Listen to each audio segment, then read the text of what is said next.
welcome to Sober Banter. Hi, welcome to Sober Banter. Oh, I'm Colin. I'm Rachel, and we have two guests with us today. Who wants to go first? We have Janice. Hi. I'm Janice. I am a recovering alcoholic, and I am here with my daughter today. And the daughter is Katie. Hey, I'm Katie. Yes, I'm Katie. Awesome. Just Janice's daughter. I mean, that's a fine title. It was like, it's cool because it's just a different perspective of someone who doesn't identify as alcoholic, but has someone in their family with, who's in recovery. And been through it. And been through it. See, so my sister does not identify as alcoholic either. And she was in the house with my mom the last 2 years. So she really saw the change and transition because, she was living, because you were already out of the house. And I was mad. I was mad when my mom got sober because it was the year I was turning 21, of legal age to drink. And not only that, but my dad was like far worse. And I really felt she was trying to steal the spotlight. Like, they had been divorced since I was 13, but it was a very bad divorce. And my dad really has never recovered from the divorce. I was like, you're not the one who needs help. Dad is, like, how dare you? And I mean, looking back, that was something I made an amend for, but yeah, I wasn't happy when my mom got sober. And I've learned in recovery, not everyone is happy when you get sober. Yes. Yeah, I relate to that statement a lot. Yeah, it's just the time, like, going through my mom's like rock bottom and everything with her. Like, we were happy for her to get sober, but especially that first year of sobriety, and even into like her second year of sobriety, it was just, there was so much awkwardness, and it was like, it is all about the recovering addict and keeping them sober. And like, it's a very important part of the recovery journey, but it seems very selfish and very self-involved. So I relate to that a lot, for sure.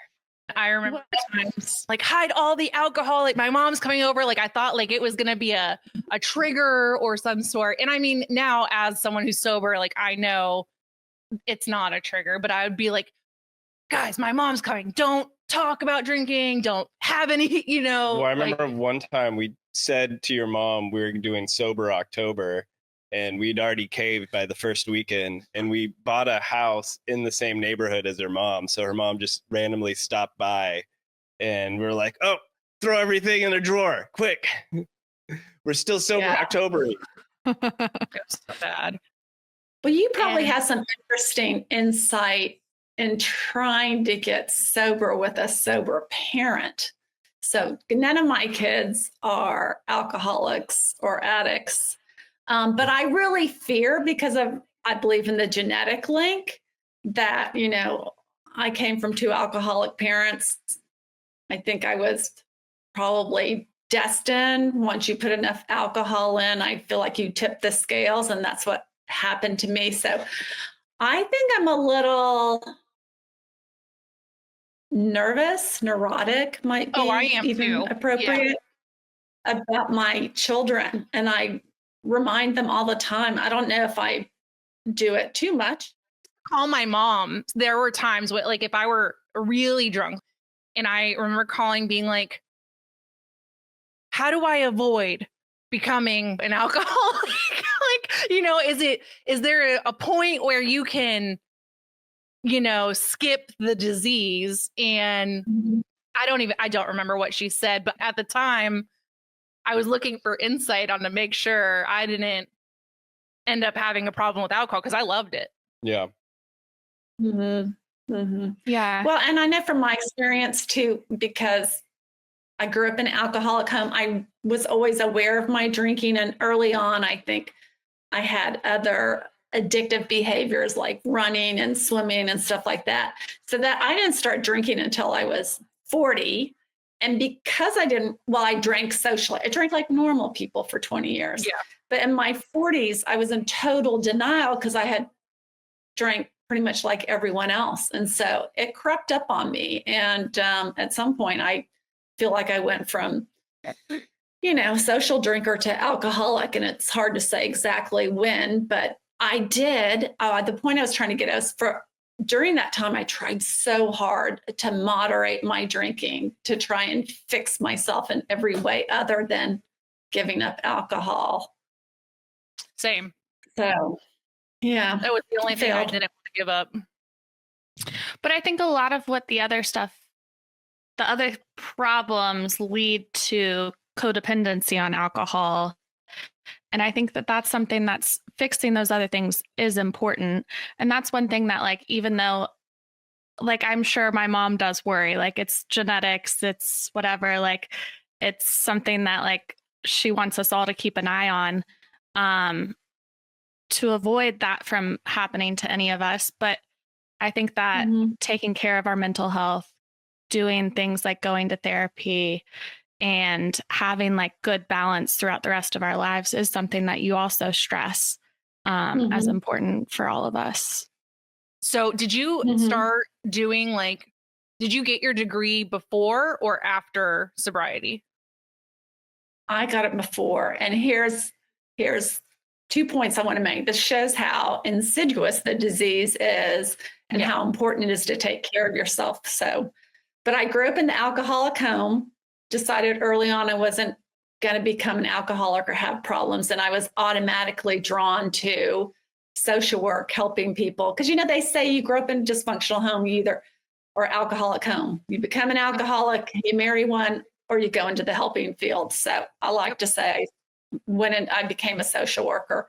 And my passion was working with adolescents and families who were afflicted by addiction. So I started off like the first 10 years of my career working in the addiction field, which when I was struggling with my own drinking, I had this huge amount of guilt and shame over, and that really worked against me because I could fuel all of the denial and things like that. I could be like, because, I haven't had a DUI, so I'm not an alcoholic. I haven't lost my kids. I haven't physically abused my kids. All those things kind of fueled my denial and made it harder. I have to say that. So I worked in that field for a while. And then when I got married and had kids, part of that time I was a stay-at-home mom. Part of that time I worked in the school system, a little bit with Catholic social services. So I did different types of social work. And then after I got sober, went through the experience with my family where I hurt my kids almost as much in early sobriety as I did in active addiction. Then I got back into my passion for addiction, and it kind of grew naturally because once I kind of had a plan and tools on how to help other people repair relationships, I started talking about it at meetings and going to speaker meetings, and people kept saying to me, and my therapist too was like, you should put this in a book. You've always said you wanted to write a book. So it just kind of evolved naturally. And then I want to go back to when Katie introduced herself. Katie and my relationship has been a great demonstration of how you can go from horrible to amazing. She currently she's not just my daughter. She's also like my technical advisor, my social media manager, everything. She helps me so much. And she's also, in a sense, because I still struggle with insecurities. Writing a book and asking, people seeking an agent, all of that stuff, you get a tremendous amount of rejection. And all of my kids have been supportive, but Katie in particular has always been, go for it, go for it, go for it. You can do this. I love what you do. And that has just meant so much to me. That's awesome. That is so cool because it's hard. Even we've kind of dealt with recently the imposter syndrome that you kind of feel sometimes, and just getting the idea of starting this podcast and wanting to just share, we kind of just say it's a sober couple just kind of going through life and our observations of things and just wanting to get other people, and because everyone's different, everyone's sobriety is different, how they all attack it is different. We don't think there's any wrong way to necessarily do it, but it's that you need someone in your corner, like you said your daughter was, it's just like, yeah, do it, go for it, and don't worry about the rejection, or even when you feel like you're an imposter, like, oh wow, we're getting a lot of people, but we don't know what we're doing. Like, this is our second interview, and it's like, no, who cares? Just block it out, go for it, spread the message, do whatever, and just have fun with it. And we have to make amends after, because setting up, it's like, no, you're not doing it right. No, you're not doing it right. And I mean, we don't have like a producer, you know, like this is just like, even the lighting right now, I'm like, oh my God, is that not overkill? Like, do we really, is that necessary? Like, but he does video for his real job. Like I'm in school. So after I got sober, I was the one that said, I want to go study how to help others. But I can tell you that I can relate to the feeling that you're talking about when, even you said in active addiction or early addiction. I have 2 alcoholic parents, and both of their parents are alcoholic both times. So I'm like 7th generation alcoholic. And Colin didn't have traumatic childhood. He had even though his parents were divorced early, they have a good relationship. Mine do not. It was trauma. And I have to remind Colin, communication wise, my body will start shutting down when I start remembering things that are happening, like with Evan. And my body knows how I was treated as a kid. And like, I go into overprotective mode because my body is like, protect him from what happened to you. Don't let what happened to you happen to him.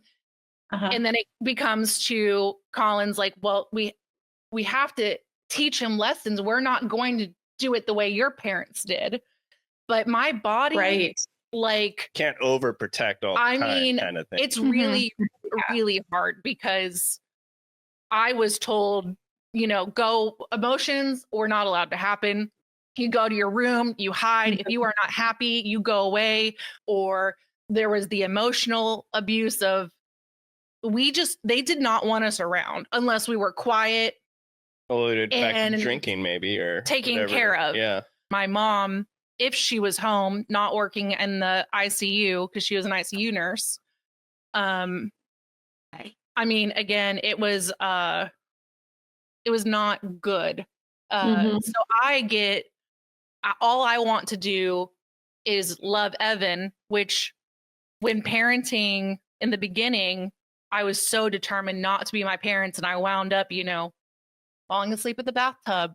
And because I couldn't wait to drink, and like, my body would just, I needed the alcohol to get through the emotion, because I had no other coping skills. Yeah. So I can relate to that too. I'm like, and even now in sobriety, I do have, now instead of saying I need a drink, I do a meditation, but I will have to time out myself. And Colin's even said, go put on a meditation really quickly, because I literally, my body just goes back to what my childhood was like. It makes sense. Yeah. But I love that y'all are sober and y'all are doing the best thing for Evan. And I think that that's really, really beautiful and really admirable. And yeah, I love to so sweet to see that. But I'm also, I wonder if we label him a little too hard, because we see things and we're like, that's an addiction. You're an alcoholic, babe. Like, I can tell you that we call him a little alatot. Because he is, I see it. And I don't want to bet on my child being an alcoholic, but I'm hoping, we teach him a lot of really good coping skills, like you had talked about, especially in school for psychology. But one of the things I have done that you guys can maybe share your experience on is that, because I had alcoholic parents, there came a point in my sobriety that it was suggested I try Al-Anon or adult children. Oh yeah. And neither went great. I don't think I was strong enough. But the Al-Anon one, I had said, my name's Rachel, I'm alcoholic. And I mean, when the room shut down, they're like, you don't say you're alcoholic in here. You just say your name, you know? And then I was like, oh my God, I felt like the problem in the room of like caused all these people pain. And I'm just like, I'm so sorry, but I'm also a child of 2 alcoholic parents, one sober, one not. Great. Yeah. You deserve your place in that room. Yeah. Yeah. And that's very counterintuitive to like a AA meeting where you're supposed to lay it all on the table, like, you know. So that's interesting. And that's sad to hear that the room kind of turned on you in that moment. Or at least the energy might have felt that way. Yeah. It wasn't the time for me. What was I know you had like a little experience with Al-Anon. It's not for everyone, by the way. Like there is many ways to cope. Like you said, therapy, there's friendships, there's just a million different ways than Al-Anon or AA. Yeah.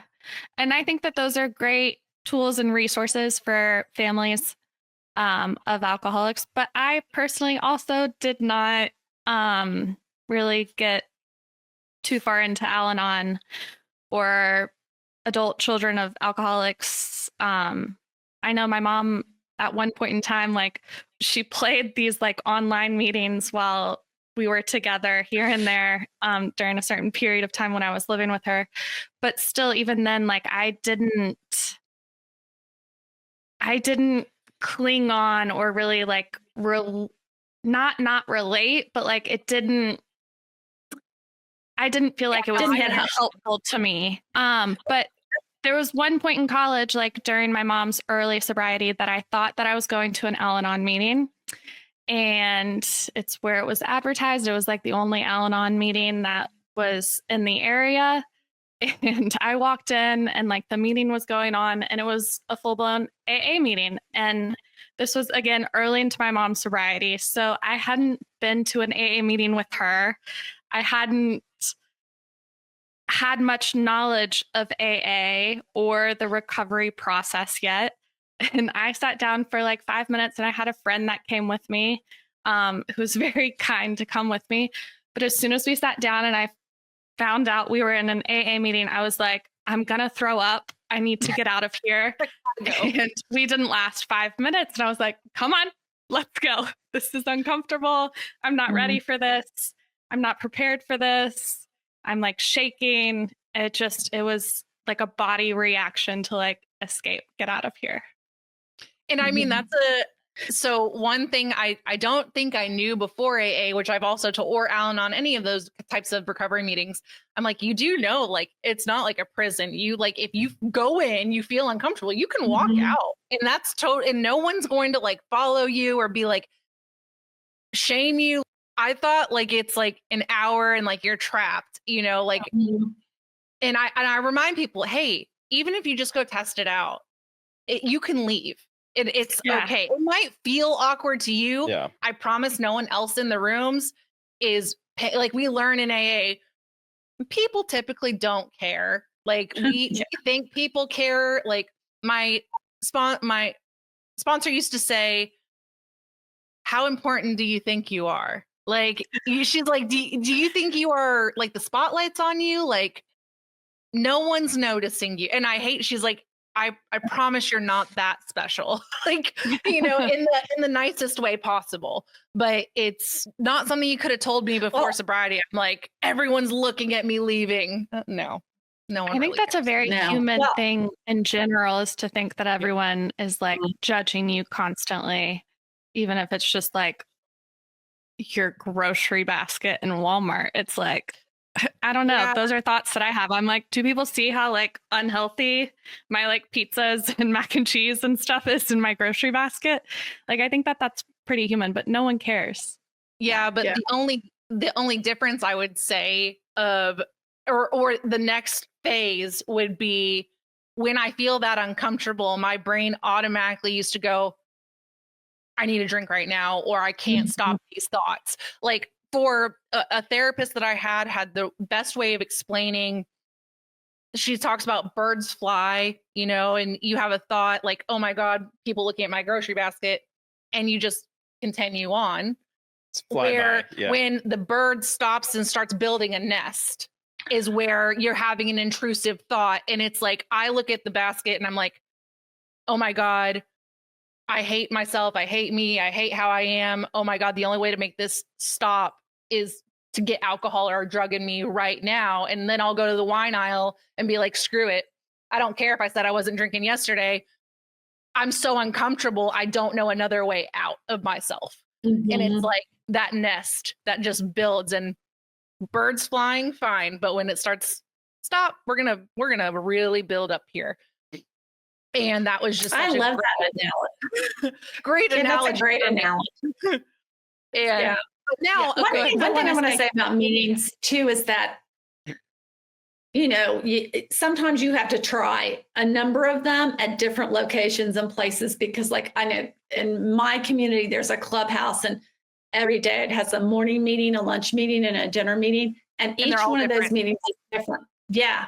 And I feel most at home at the lunch meeting because it's a lot of housewives whose kids are in school, older people who are retired, you know what I mean? Whereas the morning meeting's one flavor. Well, and then because I almost look at it as they're almost, each one is its own little franchise. Because you could go to a different McDonald's, and I'm throwing that as an example, but it could be a little different or taste a little different, or you have a bad experience at one. That doesn't mean every single AA meeting is going to be just like I think they say to try 5. I think that's like the rule. Like the one that I found that I love is because I work in downtown next to what's called the Gayborhood area. So my meeting is like 95% gay men. And then him. And I love it. Yeah. I'm like, there's like 1 or 2 straight guys in that meeting, but I love it. And it's my noon meeting that I go to at work.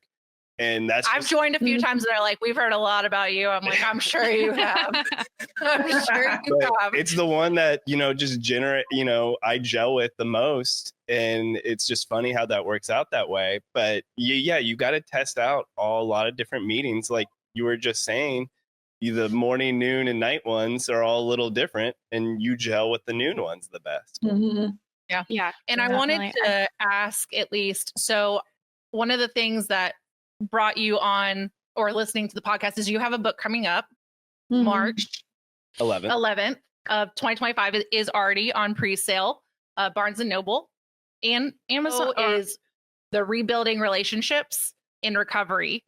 And it is hard just even putting words on paper, but Katie, have you read the book before it going out or not?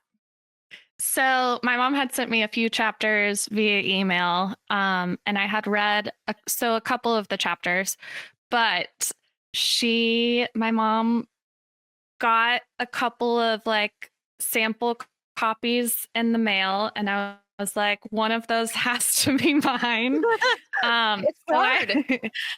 I know. So now that I actually have a printed copy, I've since read more of the chapters, and I've been so incredibly proud of my mom throughout this whole process, from knowing years ago before she got sober that she wanted to write a book one day, to now to then spending multiple years writing it, to then finding a book agent, to then the book agent and her finding a publisher, and then now the publishing process. It's been very inspiring from day one. And I'm just so proud of my mom. And so now I have since read many more of the chapters in the book. And I think that it is very helpful. And I think it's going to help a lot of people. I'm just really excited for it to come out. And I'm really privileged to be witness to the process. I think that's so cool. And how, how do you feel about writing a book that your children are going to read? Like, do you think that they know most of the things, or do you feel like there's going to be some surprises in there? Well, now Katie has probably underestimated how much she's read, because there's a few chapters that I asked both her and my middle son to read and approve, and all along, because we have to honor other people's privacy. Right. I have checked in with them, like, is it okay? there is not a huge amount of embarrassing self-disclosure because it's really a self-help like teaching guide. Here are some things to do. Here's some information to be aware of, a little bit about the brain, the science of the addicted brain and things like that. Right. So I got permission from them all along the way. I mean, even to the point of, can I put your name into the dedication? And I'm really, really happy to say my kids decided to write an afterword, which is really, really sweet and moving. Katie and one of her brothers wrote a personal one, and then they collectively put their ideas together. And whenever I'm feeling kind of like a lot of self-doubt or blue, or like, I don't know if this book will sell, I don't know if it'll help people, I read that afterward, because you know what? If nothing else, I've helped them, 100%. Which is another one of my, from a parenting point of view, I think a lot of us feel really guilty about the unintentional generational dysfunction we've passed on to our kids. But like, I'm so excited for you guys. Your child is so young. I mean, he hasn't ever known you. Probably doesn't have any memory of you drinking, but you are teaching. Does. You're right. Yeah. Yeah. And you're teaching him, you're role modeling all these great life skills, and that's so exciting to see. And I witnessed that. So I have my first grandchildren. I've told this story before, where I go and help out with my grandchild, babysit, and I've watched my son and my daughter-in-law say and do things like deep breathing. They're teaching the not quite 3-year-old how to do deep breathing to calm and relax, which is something. Yeah. I think that's a great tool, which I'm sure I didn't teach Katie and her brothers. It's like a second chance for her. Yeah. It is. Like it's yeah. Beautiful. And that's a way that we forget ourselves as parents too, because that was one thing that was really hard for me in early sobriety, because every time they'd be like, okay, you have to address this trauma from your own childhood. You have to do this. In my head, I would immediately go to, I did the same thing to my kids. You know what I mean? I made them feel bad, or I said this ugly thing to them, or I wasn't there, or I showed up drunk. It was really easy to get wrapped up in my own mistakes, as opposed to, okay, focus on the present and what we're changing now. Katie's going to be a great mom one day, and I can already tell you guys are great parents. I mean, we have the thing that I can say, though, is we learned that alcohol is, but a symptom. And I'm not going to lie. I can think of 2 times off the top of my head, even in sobriety, where it's like you revert into your parent. And I'm like, oh my God, I just did what I know in AOC, I really identified with. You never knew what you were walking into. Like every day coming home, it could be happy, it could be sad, it could be. And so I was always so anxious because home was never consistent. There was never like, I knew what I was coming home to. It was, what's the flavor of today? Because it's either overly happy, overly bad. And I'm still working on my coping skills, especially like when Evan doesn't listen, but it doesn't take alcohol. Now alcohol fuels it, like it would go beyond where it should, but I still get that buildup of, well, how do I deal with this? Oh, I know how, like my parents did. We're going to throw some shit. We're going to throw, and I did. I mean, I hate it. But being aware of it and acknowledging it is like a great step to changing it, and moving forward and doing things different. I think that not being aware of it is where the problem comes in, Oh my God. And then it's just like, oh my God, I've ruined him. I'm going to go away. And again, there's that and that's why I'm in therapy. That's why I do weekly therapy. It's the reason that I have psychiatry. There's a lot of things that from my childhood I know carry over, and a lot of things pop up I was not expecting the amount of when something will happen, a memory will be like, oh my God, I haven't thought about that in years. And it's very different than what Evan's experiencing. Well, I think that's also the difference between us is where, you know, I'll have raising Evan, who's 5 now, he'll do something or act a certain way and it'll ignite a memory of something that I did when I was at that exact age that has been almost a forgotten memory.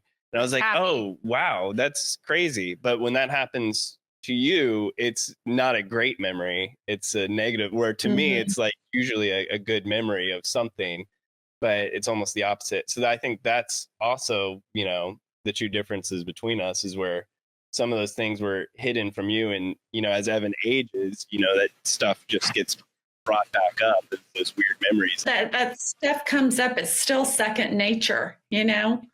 Yeah. Katie, do you have any advice for other like teenagers or young adults on how to cope with a parent who's early in recovery? I'm just curious to see what she says.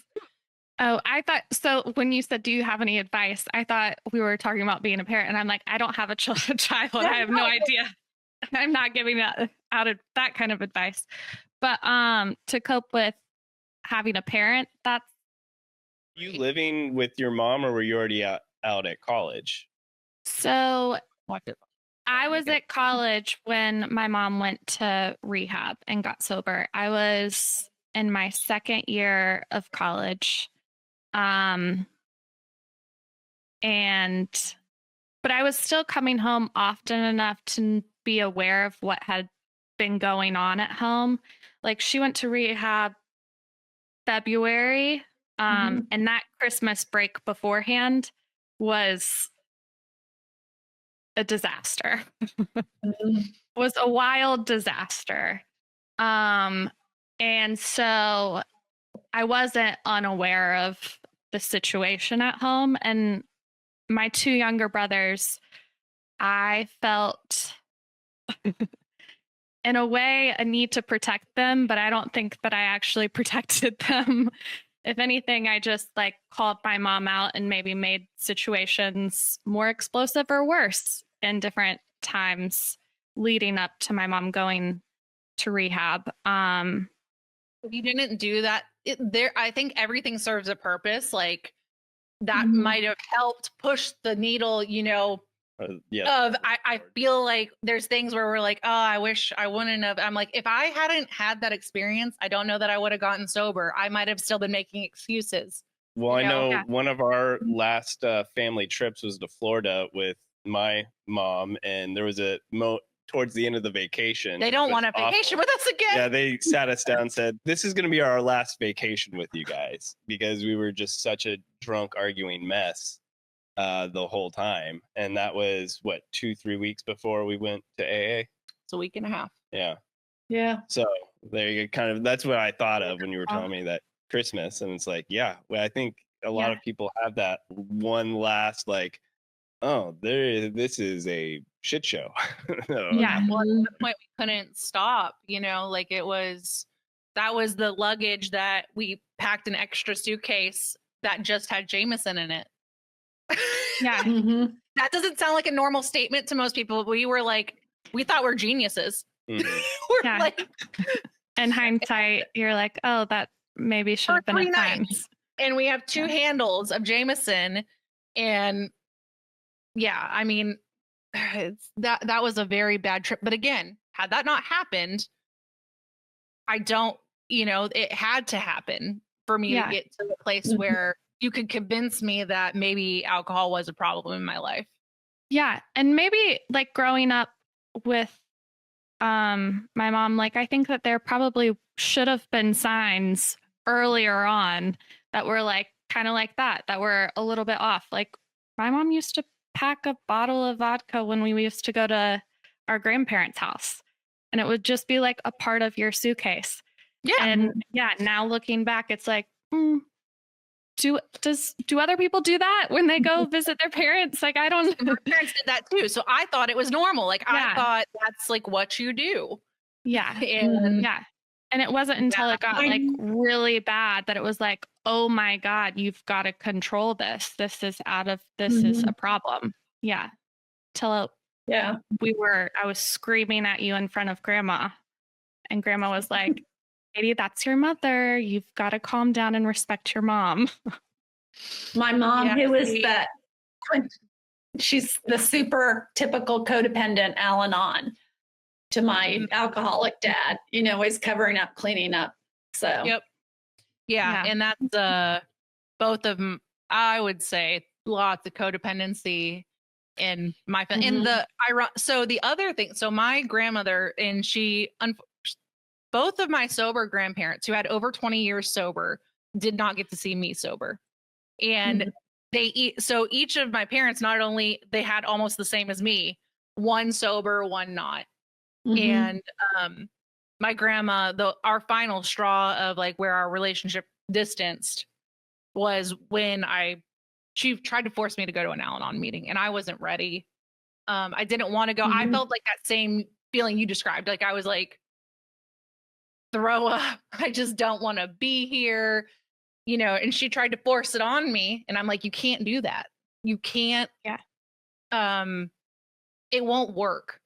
It'll almost like do the opposite of the magnet. It's like it pushes you further away. And 2 months later, after she passed, I ended up getting sober, which I really do wish she would have saw, but it's how it happens, right? Well, I hope she's looking down and around you, and her spirit comes and goes and still sees it. Yeah, sees the work you've done. But grandparents, no one had good family relationships in my family. Like my dad did not talk to either his mom or dad. My mom did have a relationship with her parents, but my dad hated her parents. So that was the codependence wedge. And they lived in different states. Like, I was taught people are not to be trusted in the world, and it's a hard thing to overcome. Yeah. Where I'm sure it sounds like as a social worker, you're probably on the people are good. People make mistakes, things happen. Well, I struggle with that still, because that was what I grew up with. And my kids are like that too. I tell them, I ask them, make me accountable for when I'm looking at the half empty glass, because that's still my nature. And I fight it all the time. So it's ongoing.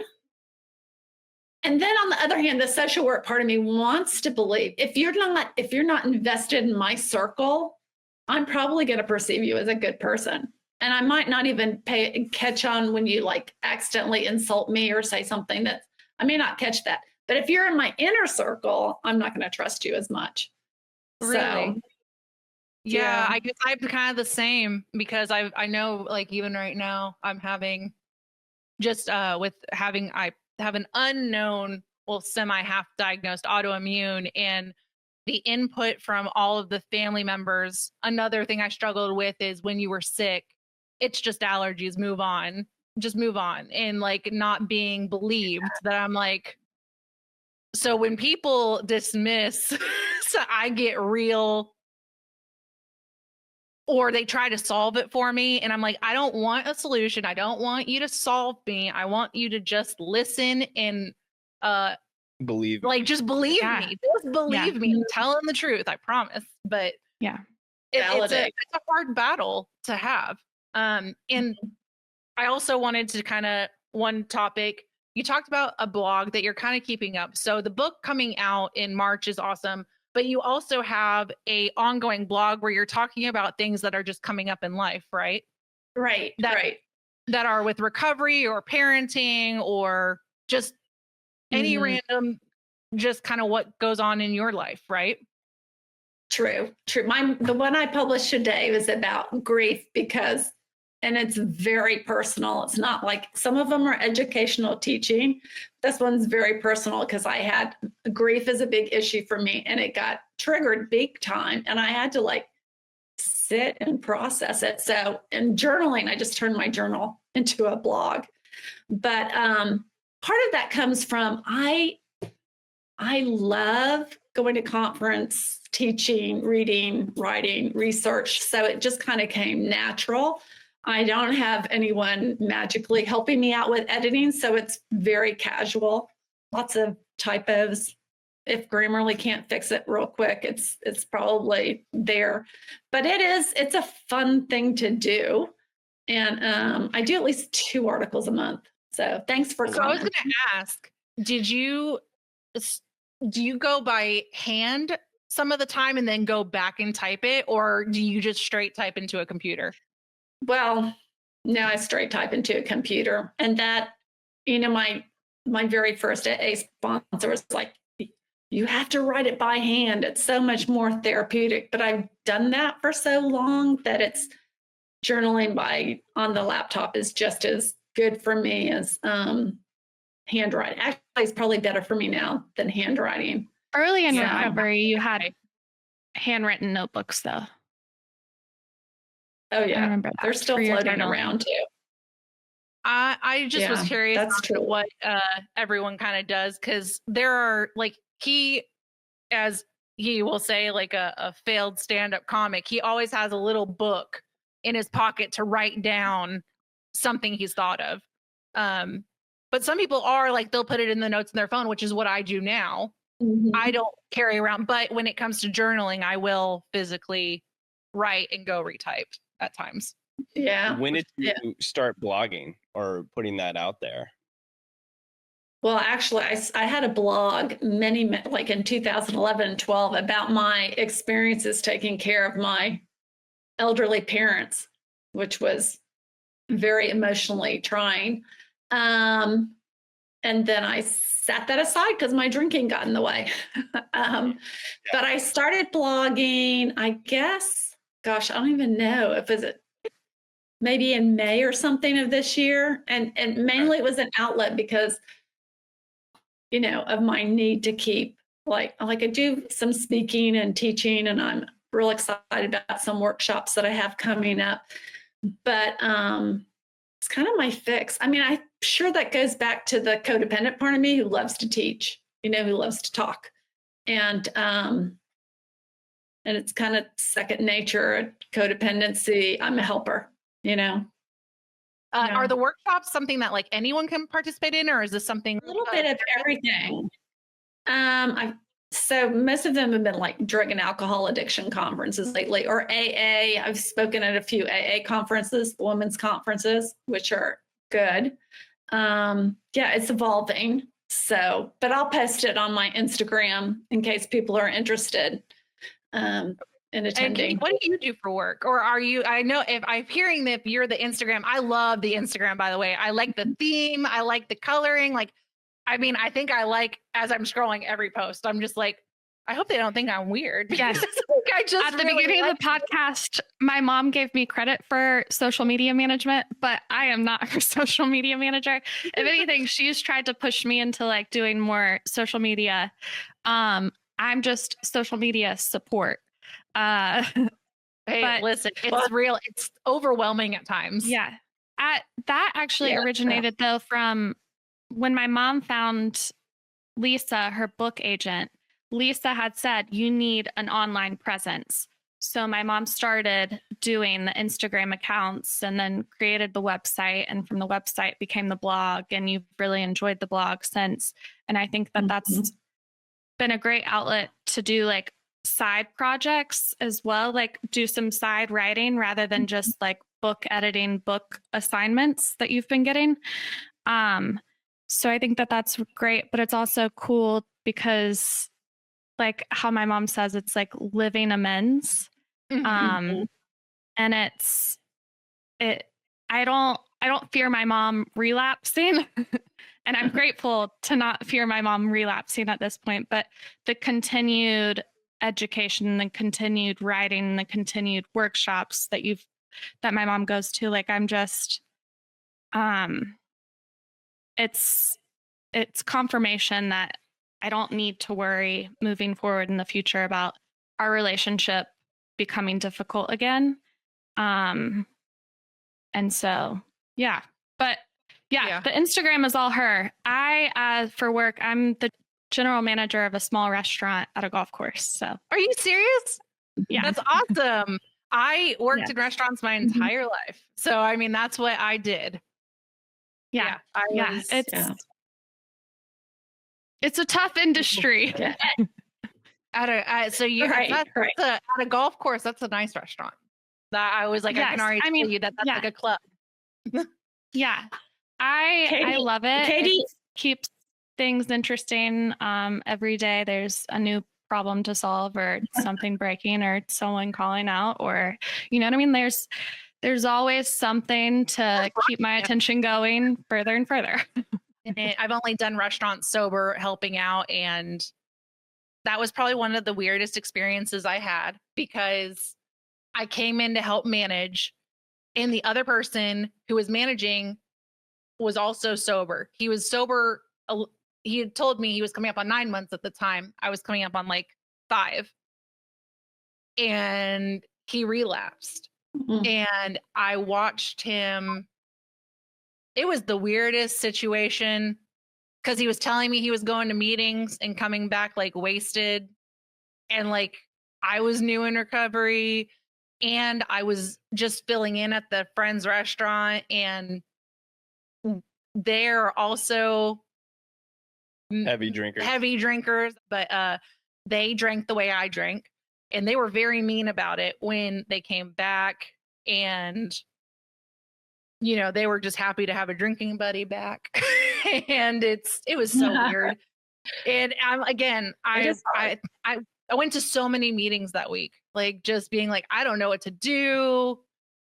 I can't call anyone out. Like, I felt very in the restaurant world, and all the employees smoked and drank.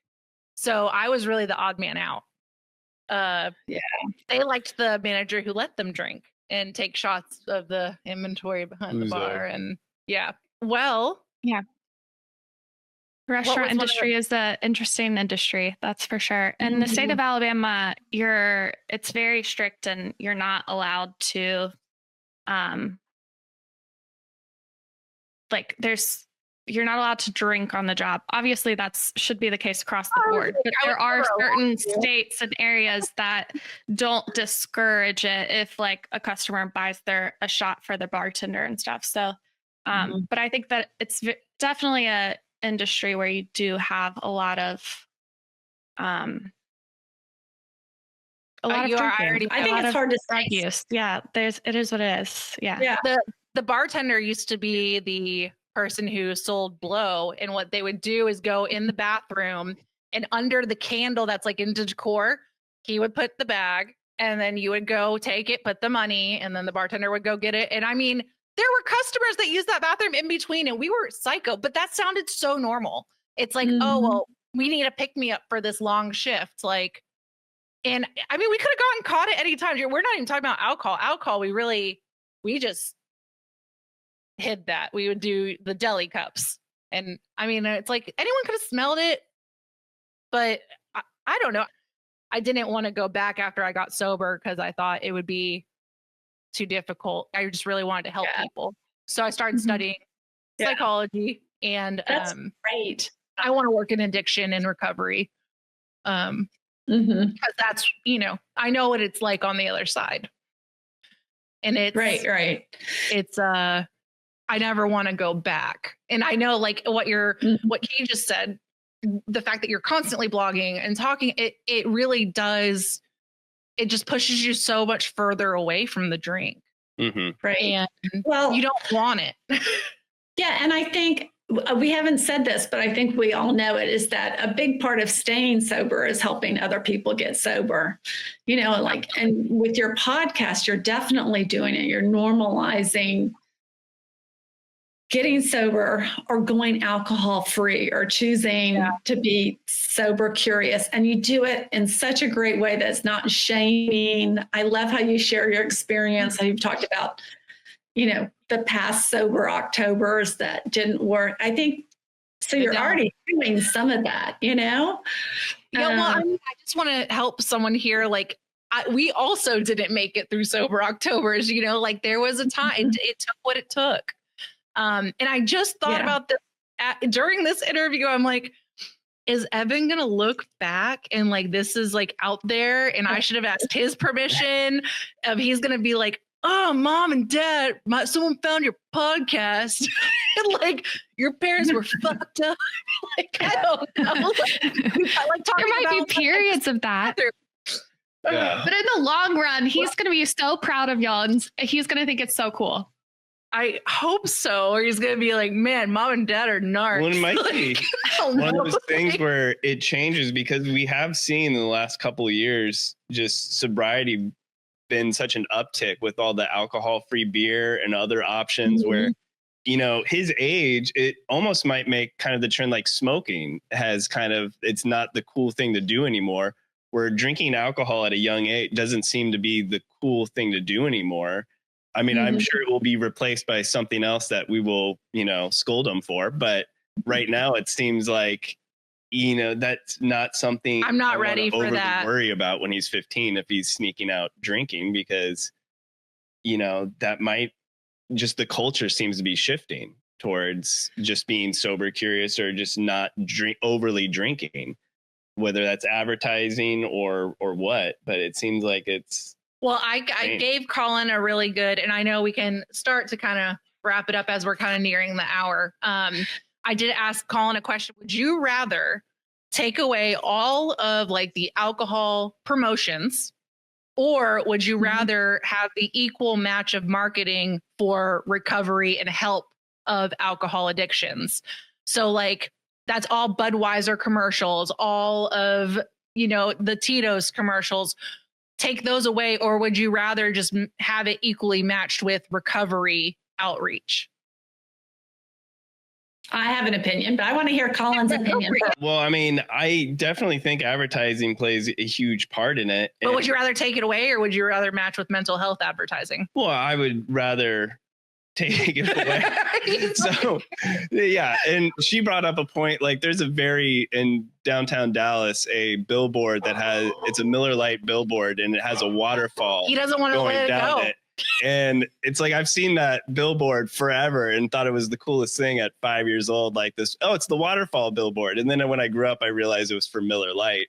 But, you know, it's like, I don't want to get rid of that billboard. That's such a big thing in my childhood. But I would say it would be nice to have mental health and awareness, those things be matched with that. Like with, but you know, the same with like 1-800 gambling that they give the I really think that should be at the same for alcohol. Yeah, like I really do. Might be the new addiction that takes over, I think, the youth, as cigarettes did and alcohol. Okay, did. but now I want to hear which one would you go for?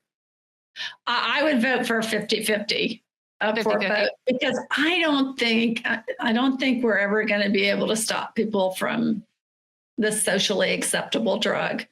And so, and I've seen, I don't know, it's because my Instagram's everyone I follow is all mental health and positive and stuff. But I feel like my Instagram is what I see is very pro mental health. And if that trend continues as well, you know, I think that serves the purpose of matching the drug and alcohol advertising. I do want to say something so I think people are drinking less. I think people are getting more counseling. COVID was a big help with that, and that all the counseling became available to do online. Prior to COVID, a lot of insurance companies wouldn't pay for online or Zoom counseling. But one of the things, I hate to bring it down, one of the things I want to make people aware of, and the research is showing that alcohol is coming down, but the use of marijuana and the abuse of marijuana is going up. Oh my God, 100%. Yeah. I literally did a screenshot of an article yesterday of a podcast that it was like an example of a newsletter. And it was like how to convince your friends to smoke marijuana with you. And I was like, no. We're not trying to convince people to start marijuana.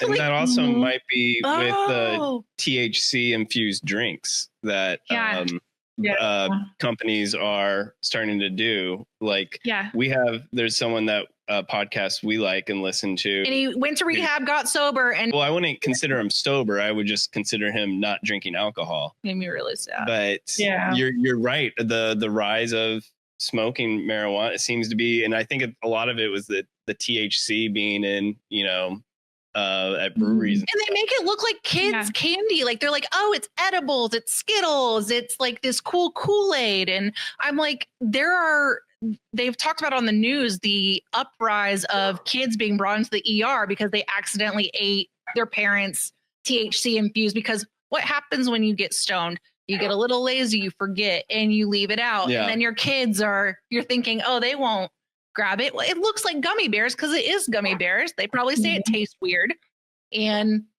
but they don't care. I mean, Evan would still, he's not going to spit it out. You're right. That was one thing I haven't thought about, but you're sorry. right now that I'm strong feelings about.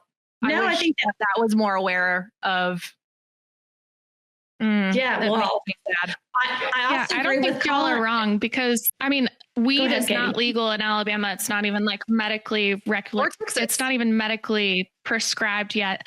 But I could go to Piggly Wiggly and there's THC drinks on the shelf. So I'm like, I don't know how this is happening. I've had THC drink sales reps come into the pub and be like, will you sell this at the pub? And I'm like,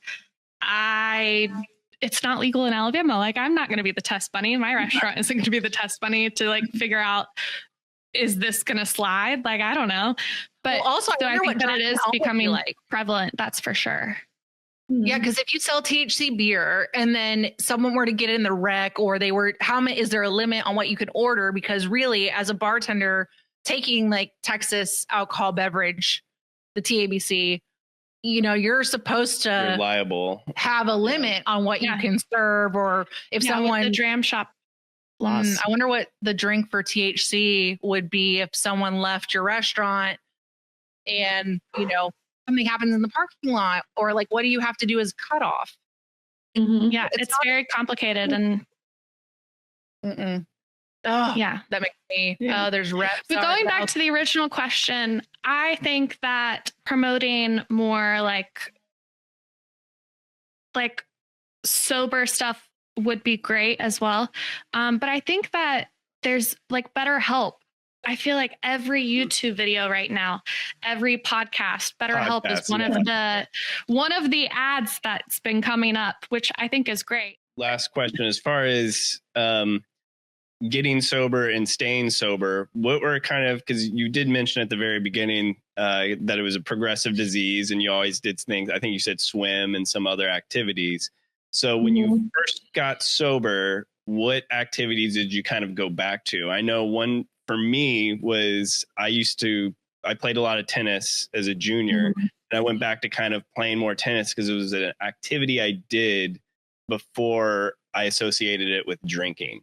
So even though there was time in my life where drinking and tennis was together, there was also time in my life where tennis was just tennis. It wasn't it wasn't combined with drinking. So I could fall back on activities that would bring me back to that time where, I had fun without alcohol. And so I was curious, did you have any activities that you fell back on or did to help you stay sober in the beginning? And then what are those activities now? Have they changed, evolved, or are they still the same? That is a great question. And the short answer is that, I would say that because I was a distance swimmer, which evolved into triathlons and things like that, that was an addiction for me, and fitness up until having children. So I didn't fall back into swimming or fitness or any of those things because that would have been a trigger, honestly. The thing that I did, and I did it to an extreme, don't do what I did, is I embraced myself too much into my sobriety program, too much into the 12-step program and eating, living, breathing, which is part of how the book evolved too, because I excluded my family from that. So, I've learned, and the thing I preach all the time is balance. And that is that I have to devote a healthy amount of time to sleep is my number one self-help tool, by the way. But, nutrition and sleep, social outlets, emotional outlets, I still do a twice a month female group therapy, which I love. I still go to meetings. I do. Now I have changed. I have evolved in my program to doing a lot of adult child of alcoholics meetings, because once I got sober, I began to and had a foundation of strength so that I could deal with some of the trauma in the past. I realized I could only get so far in my recovery until I dealt with those issues. So I continue to address that. So, so what is it? It's mental, physical, social, and spiritual. I try to keep a balance in all of those things. My probably best self-help tools are balance, sleep, journaling, going to meetings. I'm kind of boring. No, it doesn't sound boring at all to me. I'm like, that's how I was at first too. Like, I really was, I got addicted to me. I was going to 3 or 4 a day at one point, but it's kind of like I didn't trust myself to go anywhere else, Yeah. But it's been with a kid, it's a lot. It's just as a parent, it's a lot. Right. Yeah. And any other, Katie, thank you. You've been amazing, but I appreciate your honesty and just talking about how it is from your perspective of. Oh, thank y'all. Thank y'all so much for having us and letting me tag along with my mom. Hey, you and have your own story too. She does. She has a great story. And I want to emphasize, because when I was in treatment, so many of us, and I went from treatment to a halfway house, so many of us were estranged from our kids. And I want to reassure people and give people hope that you can repair that relationship. I would never give up on my dad if I were you. I wouldn't waste emotional energy into it. But, there's always hope in prayer. So, which is a big thing. I don't have boundaries if he's still drinking. Oh, good point. Yeah. But I've seen miracles happen. I do not give up on that. Anything is possible. So That's true. My dad quit drinking. My dad quit drinking unexpectedly over a doctor telling him that the alcohol was the biggest contributing factor to his memory loss, and he stopped drinking. I have hope. Well, and that goes back to the disease is insidious. It's just doesn't make sense. It's hard. It's hard. It's all I can do is be like, I know how you feel, and I love him. I love him where he's at, and maybe there'll be a miracle. Maybe one day that'd be awesome. But I don't know. One day at a time. Well, again, thank y'all both for coming on. I want to say thanks for having us. Thank you. Yes, y'all are amazing hosts, by the way. You're like I'm excited to listen to more to come. We're still nervous and awkward and all the things you were saying. Yeah, I can see Colin's little spots all light up red. That's when he gets nervous. That's how I know. I'm like, oh, his little birthmark starts standing out. It's funny. But y'all made me less nervous, and I feel like I was like, good. We're not. We try to just be people. We're like, we don't know. We don't know. We're just trying. We just know what works for us. That's all. That's all. We do not claim to be experts. I'm like, maybe when I graduate, I can put something. But even then, there's more. The podcast. No, y'all are doing great. More than one way to be right? Yeah. I really enjoyed this. Yeah, awesome. Well, thank you guys. I hope maybe even after the book comes out, we can do a follow-up and see how it's going. But I will definitely put everything in the show notes and blog, book, everything. I really appreciate it and honestly, my kids have heard me say this, but for me, it really is about the service work. We went through hell, me and my kids, and I don't want anyone else have to do that. So it really is about it's not about making money. It's about getting the book out there into hands of other alcoholics like me who don't know how to repair their relationships and want to build them back.